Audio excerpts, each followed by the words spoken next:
Oman తీరంలో జరిగిన క్షిపణి దాడిలో దుర్మరణం చెందిన విశాఖకు చెందిన మెరైన్ ఇంజనీర్ పట్నాల సురేష్ భౌతిక కాయం స్వస్థలానికి చేరుకుంది. తెల్లవారుజామున సురేష్ పార్థివ దేహాన్ని విశాఖ శ్రీహరిపురంలోని ఆయన నివాసానికి తీసుకువచ్చారు.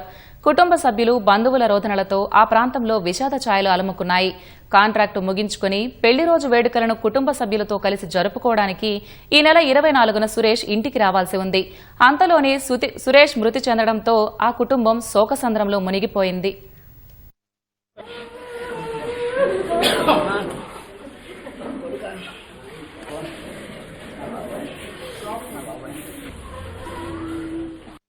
ఏమిస్తారని కూడా ఇంతవరకు డిపార్ట్మెంట్ నుండి కానీ, కేంద్ర ప్రభుత్వం నుంచి కానీ, రాష్ట్ర ప్రభుత్వం నుంచి కానీ ఎటువంటి కాంపన్సేషన్ ఇస్తారా? మాకేంటి, మా పిల్లల భవిష్యత్తు ఏంటి, మా కుటుంబం ఎలా బతకాలి?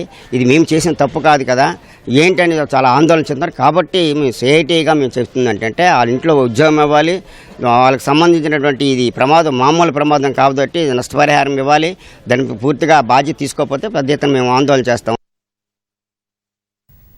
సురేష్ భౌతిక కాయానికి స్థానిక ఎమ్మెల్యే గణబాబు నివాళులర్పించారు. ఆయన పార్థివ దేహంపై పూలమాల వేసి అంజలి ఘటించారు. అనంతరం సురేష్ కుటుంబ సభ్యులను పరామర్శించి వారికి ధైర్యం చెప్పారు. ప్రభుత్వం తరపున అన్ని విధాలా అండగా ఉంటామని భరోసా ఇచ్చారు.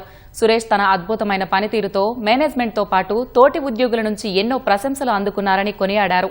అలాంటి ఒక ప్రముఖ ఇంజనీర్ను కోల్పోవడం దేశానికే కాకుండా ఈ ప్రాంతానికి కూడా తీరని లోటని గణబాబు ఆవేదన వ్యక్తం చేశారు.